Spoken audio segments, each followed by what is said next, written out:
Welcome to today's episode. Let's talk about today's guest. I have Ali from Weaver and Loom, founder and CEO with them. How you doing today, Ali? I'm great. Thank you for having me. It's great to have you on, and I'm sure listeners are tuning in, wondering what Weaver and Loom is all about. So let's kick it off with that. Ali, in your own words, can you tell us a little bit more? Thank you. Absolutely. At Weaver and Loom, we're reimagining the future of design, starting with the $75 billion rug industry. We've created the first ever digital platform that connects designers directly with artisans, eliminating over 12 layers of middlemen. This makes the design and production process faster, less expensive, and exponentially more ethical. Yep, and I do definitely think that everyone's looking for something like that. So, in that way, our listeners could get a good understanding then of Weaver and Loom. Would that be the primary key problems that you like to solve, or is there any other issues that you like to resolve for clients? Yeah, well, at its core, our platform processes complicated orders in a scalable manner. So, as I said, we are currently tackling this particular sector, which is an old industry, an old world industry, untouched by software. And we feel that if we can solve this major issue that is frankly leading to the death of a centuries old industry, it can be adapted and utilized not only across the design world on this side, but for all cottage industries on the production side. Definitely. Okay, perfect. And on that note, so is there any is there a vertical, is there an ideal ICP for you guys? It's challenging on that side. I'd love to be able to say, oh, it's similar to this. It's kind of you could think of it as a Etsy on steroids in terms of it being very complicated, sophisticated orders and complicated production on the back end, but essentially it's creating access. It is creating access for the key stakeholders when it comes to creatives and production and artists, craftspeople, if you will. So it's a very simple way for people in the West, if you will, connecting with those in the East and being able to do this again through the power of software. And like the word disruption is thrown around, but really in a disruptive manner for an old industry. Definitely. Okay. And so then how would somebody usually find out about Weaver and Loom? Is there a top client acquisition channel for you guys, Ali? Our social media has been a great vehicle for education. We find that, frankly, our users are out there. They not only need to learn about us, they need to learn that this is viable and even possible. So other than our social media, our website is where we're relying now, but really it's targeted reach outs right now. We have a very clear goal for our first set of users that we're bringing on, and they're identified for us. It's a very niche market that we're going after. So it makes it pretty simple for us to reach out to that group. But I would say for the industries that we're following, frankly, Instagram's been the number one place for the audience. Okay, perfect. Awesome. That's great to find out from you guys. And so that way our listeners could go ahead and visit you guys. You could always visit them at weaverandloom.com. Now, what role does the website then play for any new potential clients? Website is used really to cement what we're already putting. The website is like most websites these days, not our first point of contact, but it's for someone who's already heard about us through whatever channel and really needs to now peel the layers back and understand what it is that we do. So we use the website mainly as a point of education. We've recently added a blog that was asked by our clientele of a further level of in-depth knowledge for them. So again, the website isn't necessarily our first point, but it is the part that drives the messaging home. Definitely. Okay, perfect. And on that note, is there any tools or tips or methods that you would recommend to our listeners as far as some website lead generation? Yeah, I would say again for us, we're at the early stage of our go-to-market for this, but from that side of it, it's been the unique content. So what we're saying in itself is somewhat revolutionary, and giving them access through LinkedIn to our website, through, again, Instagram and all social for it, but giving them those teasers with all the low-hanging fruit there. And then, as I said, the website and our blog that we're going to really flush out the information that we're teasing with our social media. Awesome. Some great methods there. Well, then let's switch gears a little bit, Ali, and let's talk about you as a leader. You being the founder and CEO there of Weaver Loom. What are some key tasks that you focus on your day-to-day work? Well, like any founder, there is no day to day. Every day is completely different. In all honesty, I'm so blessed with the team that we've assembled and the group of humans I have around us. My major task day to day is not to get in the way.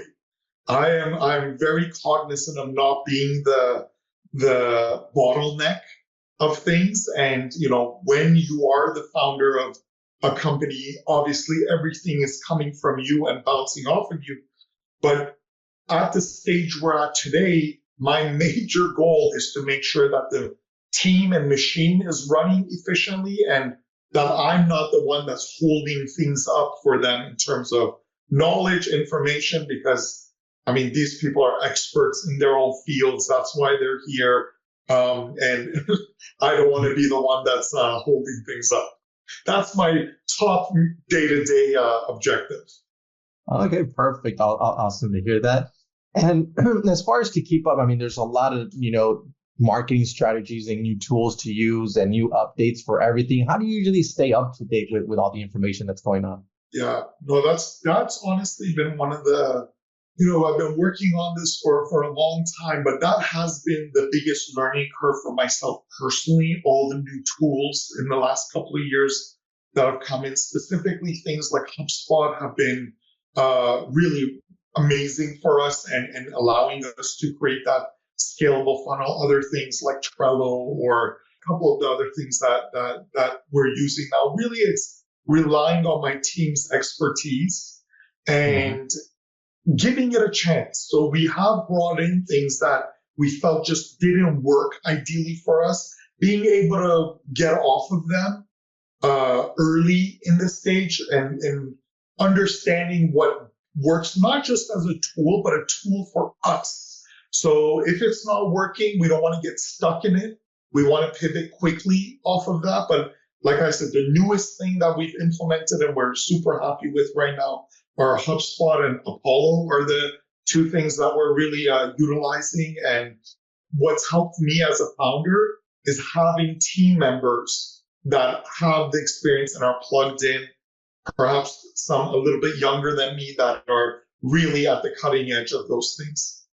Definitely. Okay, awesome. Thanks so much for sharing that, Ali. And let's jump to our next section here then, which is our rapid fire question rounds. Are you ready for them? Sure. Awesome. Then first off, Ali, what is the last book that you read? Hey, that's not a rapid fire because I have to expand on it if I'm going to be truthful. To tell you the truth, these days there's very little paperback books that I'm reading. Most things are coming through audio, a lot of podcasts or listening to audiobooks on triple speed. But a couple of books that I go back to often are one, Tools of Titans by Tim Ferriss is the author of that.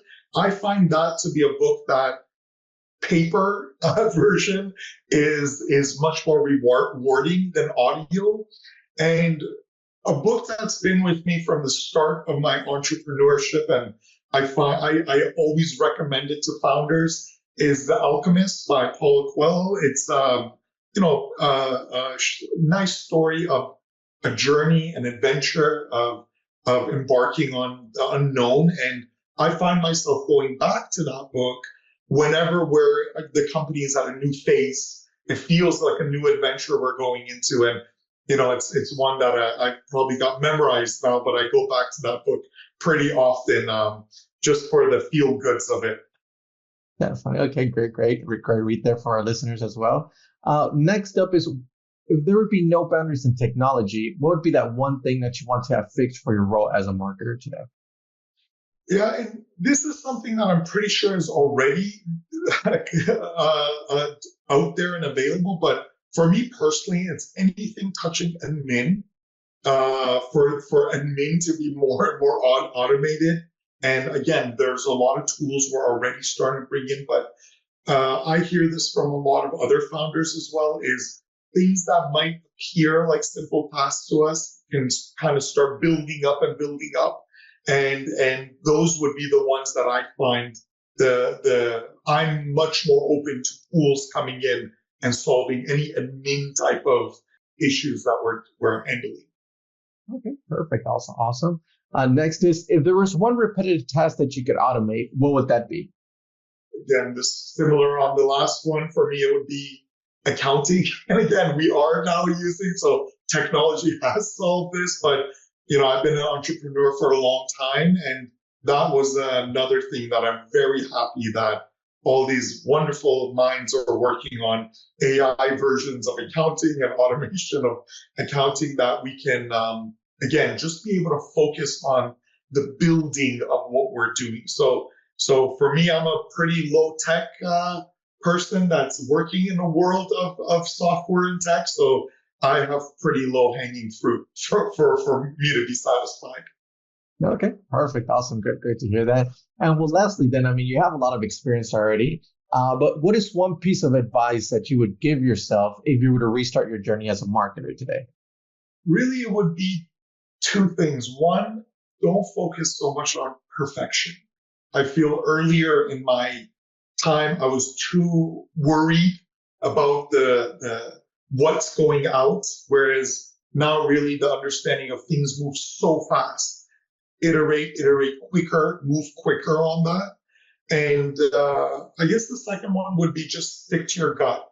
There's so much new information that's coming in that you're out of your depth when you're a founder and pushing. So always go back and rely on your gut feelings. That's what got you here, and that's what will get you through the next steps. Definitely. Okay, awesome. Great to hear that from you. Thanks so much for sharing that with us, Ali. And Ali, well, we're coming to the end of the show here, but before we do end, I do want to give you the last word. If someone forgets everything about the interview today, what is that one thing they should remember about your company? That's a good one as well. We're set out to change the way orders are processed. We want to change the way humans connect with one another. And again, empower us through software to get the most and best out of us as individuals in our respective fields. Definitely. Well, you guys heard them there. You can always visit them at Weaver and Loom, the first digital platform for designing bespoke hand-knotted rugs on demand. Ali, thank you so much for being on with us. I do appreciate it. To our listeners, thank you so much for tuning in. And I'm looking forward to our next episode at Pathmonk Presents. Thanks a lot, Ali. Awesome. Thank you so much. Have a great day.